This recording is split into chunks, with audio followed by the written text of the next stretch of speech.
বিসমিল্লাহির রহমানির রহিম। আসসালামু আলাইকুম ওয়া রাহমাতুল্লাহি ওয়া বারাকাতুহু। সর্বশেষ প্রশ্ন, আমার প্রশ্ন হলো, আমি চাই আমার বেশি বেশি ছেলে মেয়ে হোক, তাদেরকে তাওহীদ শেখাবো, দ্বীনের দায়ী করব, সমাজে শিরক বিদআত থেকে মানুষকে সতর্ক করবে, কিন্তু আমার স্ত্রী ছেলে মেয়ে নিতে চাই না। আল্লাহ তাকে হেদায়েত করুন। শারীরিক সুস্থতা থাকা সত্ত্বেও বর্তমানে আমার এক ছেলে এক মেয়ে, আমি চাই আরো হোক। এমনকি আমি বলেছি দ্বিতীয় বিবাহ করব, এতেও তিনি রাজি না। তার রাজি হওয়ার কোনো প্রয়োজন করে না, বিবাহ করতে দিচ্ছেন না। আমার সবকিছু সচ্ছলতা থাকা সত্ত্বেও আর ছেলে মেয়েও নিচ্ছে না।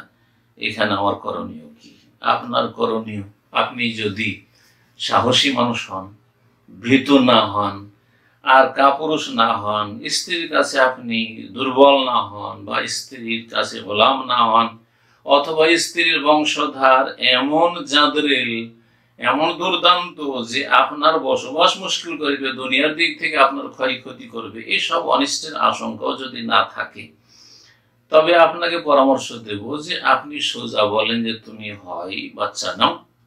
জি হ্যাঁ। আর যদি বাচ্চা না নিতে চায়, একজন মহিলা বলতে পারে যে চলো 2 বছর বাচ্চাকে দুধ পান করাইতে হবে, আর 8 মাস 9 মাস 10 মাস গর্ভধারণ করতে হবে, 2 বছর বাচ্চাকে স্তন্যদান করি, দুধ পান করিয়ে নিয়ে, আর তারপরে গর্ভধারণ করব বা বাচ্চা নেব।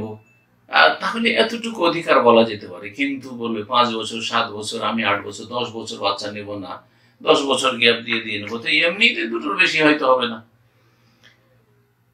এইরকম স্ত্রী যদি বাড়াবাড়ি করে, হ্যাঁ অন্যায় সে অন্যায় করলো যে বাচ্চা নিতে চায় না, তাকে বলবেন যে হয় বাচ্চা নাও।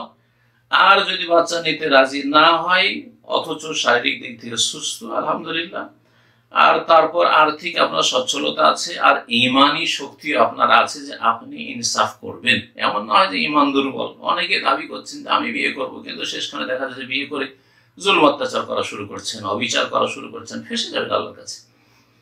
যদি ইমানি শক্তিও থাকে, আর্থিক শক্তিও আপনার থাকে, আর স্ত্রীর যে পরিবার রয়েছে বা তার বংশধর তাদের অনিষ্ট থেকেও যদি আপনি নিরাপদ থাকেন, তো আপনি সাহসের সাথে বিয়ে করেন। এই ক্ষেত্রে রাজি হচ্ছে না, তার রাজি হওয়ার কোনো মূল্য রাখে না। এটা ইসলাম বিরোধী আইন কোন দেশে যদি তৈরি হয়ে থাকে, যারা তৈরি করেছে তারা গুনাহগার হয়েছে, এবং যারা এই আইনে বিশ্বাসী তারা গুনাহগার। আমরা এসব নাজায়েজ আইনে, আল্লাহর নাফরমানি করে মানুষের মানবরচিত আইনে বিশ্বাসী নয়, এবং সেটা মানা জায়েজও নয়। সুতরাং আপনি আলহামদুলিল্লাহ, আল্লাহ তৌফিক দিয়েছে, বিয়ে করুন, আর বেশি বেশি বাচ্চা নেন। ইনশাআল্লাহ তাআলা আপনার সৎ নিয়ত আল্লাহ পূরণ করবেন। যদি সত্যি আপনার ইখলাস থাকে এবং সৎ নিয়ত থাকে, তো আল্লাহ রাব্বুল আলামিন আপনার নিয়তে যেন বরকত দান করেন, আপনার ছেলে মেয়েতে যেন আল্লাহ বরকত দান করেন, বেশি বেশি আপনাকে ছেলে মেয়ে যেন দান করেন, আপনার স্ত্রীকে আল্লাহ যেন হিদায়াত দান করেন। এই রকমের যে কোনো ভাই বোন, শুধু আপনার কথা নাই, অধিকাংশ পরিবারে এই সমস্যাগুলি রয়েছে। আজকাল দুনিয়াদারির কারণে মহিলারা ভোগবিলাসী হয়ে গেছে, যার ফলে ভোগবিলাসে জীবন যাপন করতে চায়। ছেলে মেয়ের কষ্ট করতে হবে, তাদের প্রতিপালনকে ইবাদত মনে করে না। তার প্রতিপালন যে বড় সওয়াবের কাজ, নফল সালাত সিয়ামের চাইতে অনেক বেশি গুরুত্ব রাখে ছেলে মেয়েদের তরবিয়ত। এই কথা আসলে বিশ্বাস করে না আজকালকার মহিলারা।